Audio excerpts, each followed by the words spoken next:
So, we know that the ureters are two thick tubes which act mainly in transportation of urine from the kidney to the urinary bladder, right?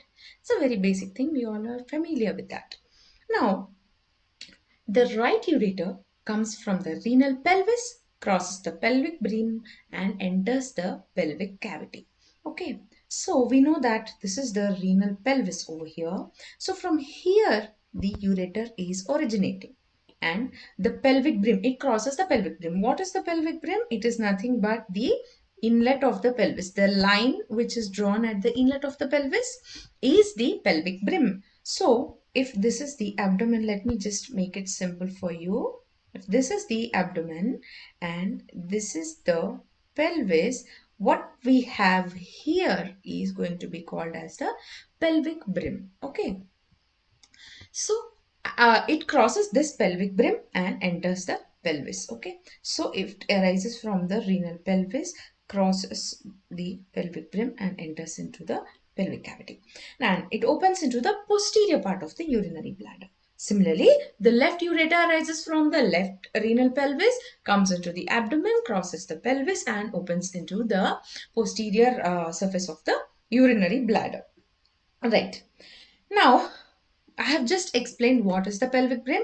It is the separation between the abdomen and the pelvis, right? Basically, it is present at the inlet of the pelvis, the line that is drawn at the inlet of the pelvis, right? That is the pelvic brim. So, now we know that ureter is a retroperitoneal structure, and at the hilum of the kidney, these structures are arranged in the following order. Now note what I'm saying. VAP is your mnemonic for this. That is, renal vein is the anterior most structure at the hilum of the kidney. The renal vein is the anterior most structure, followed by the renal artery, then the renal pelvis, which is the most posterior structure. Pelvis is from P and that is why it is posterior. Okay. So VAP, V is anterior, renal artery is in the middle, and then posteriorly we have the renal pelvis. This is how the structures are arranged at the hilum of the kidney. You have to remember this can be an MCQ. All right. So, another important point, what is the total length of the ureter? It is only 25 centimeters. Very simple. Half of it is in the abdomen. The other half is in the ureter. Okay, so that means 12.5 centimeter is in the abdominal region and the other 12.5 centimeters is in the pelvic region. Right?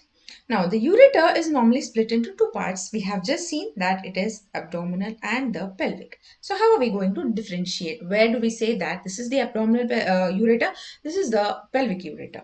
So, this is going to be at the point of the bifurcation of the common iliac artery. Okay. So, this is the bifurcation of common iliac artery. And here is the differentiating point, the portion of ureter that lies above the bifurcation of the common iliac artery is the abdominal ureter, and the portion of ureter lying below the common iliac artery bifurcation is the pelvic ureter, right? So the differentiating point is the split, that is the bifurcation of the common iliac artery, where we are going to differentiate it into the abdominal ureter and the pelvic ureter, right? So the pelvic ureter goes from the pelvic brim into the base of the urinary bladder, right? We know what is the pelvic brim and we know that it opens into the posterior aspect of the urinary bladder. That is the story of the pelvic part.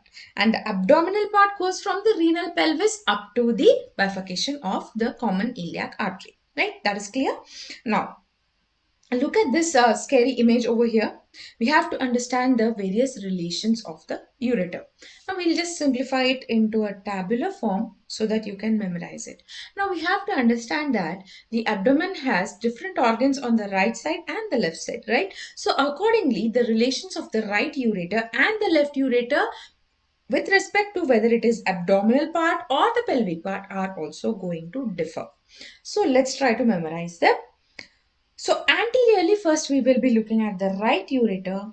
So what do we have on the right side? We have the duodenum, the right colic artery, the ileocolic vessels, the gonadal vessels, and the ileum. Okay.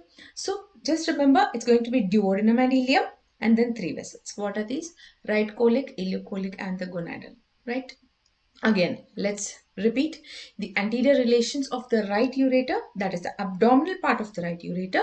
There are two parts of intestine, that is duodenum and the ileum terminal part, and then we have three arteries. So what are these three arteries? These are the right colic artery, the ileocolic vessels, and the gonadal vessels. And when we look at the left ureter, the relations are the peritoneum, the gonadal artery, and the sigmoid colon. It's very simple. The left ureter abdominal relations anteriorly are the peritoneum, gonadal artery, and the sigmoid mesocolon. So here you can see this is the sigmoid mesocolon and this is the gonadal vessels for the left ureter.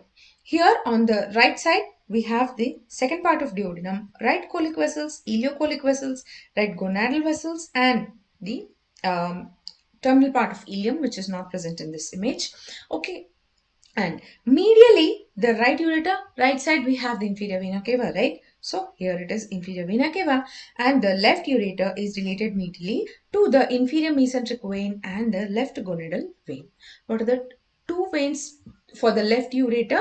Medial relations include the inferior mesenteric vein and the left gonadal vein, and for the right ureter, the medial relation is only inferior vena cava. And when we look at the posterior relations for both, it is going to be the psoas muscle, the genitofemoral nerve, the common iliac vessels, and the tips of L2 to L5 transverse processes of the vertebrae. Okay, so the posterior relation, P for posterior, P for psoas muscle, that is followed by the genitofemoral nerve, the common iliac vessels, and the tips of L2 to L5 vertebrae, the transverse processes of these vertebrae. So these are the relations of the abdominal part of ureter. Now let's look at the pelvic part of ureter and its relations. So in male and female, it is going to differ because the organs are different, right? That is understood. So anteriorly in the male, it is related to ductus deferens, and in the female, it is related to the uterine artery in the broad ligament. And inferiorly, in the males, it is related to seminal vesicles, and in the female, it is the lateral fornix of the vagina. And posteriorly, in males, there is no relation, and in females, it is related to the cervix. Okay. And also again posteriorly it is related to the sacroiliac joint and the internal iliac artery. Now, very important point coming up over here is the narrowing of the ureter. It's very important to remember where all physiologically the ureter is narrowed. Normal anatomical narrowing of the ureter. Why is it crucial for us to know where the ureter is narrowed? Because these are the potential spaces where the renal calculi can lodge, right? So it's very important for us to look for these spaces when you are suspecting renal calculi in a patient. So let's look at these physiological narrow spots of ureter. There are 5 regions that you have to remember. That is the pelviureteric junction, at the pelvic brim, at the vas deferens, at the uretrovesical junction where it is the narrowest, and at the trigone of bladder where it is the second narrowest. Okay, so the first one is at the pelviureteric junction over here, right? And the second one is at the pelvic brim. So obviously it is nothing but at the location of the crossing of the iliac artery. And thirdly, it is again narrowed at the vas deferens over here. And fourthly, it is narrowed at the uretrovesical junction, and the last is at the trigone of the bladder, right? That is at the ureteric orifice. So these are the 5 places where the ureter is narrowed and is a potential space for lodging of urinary calculi.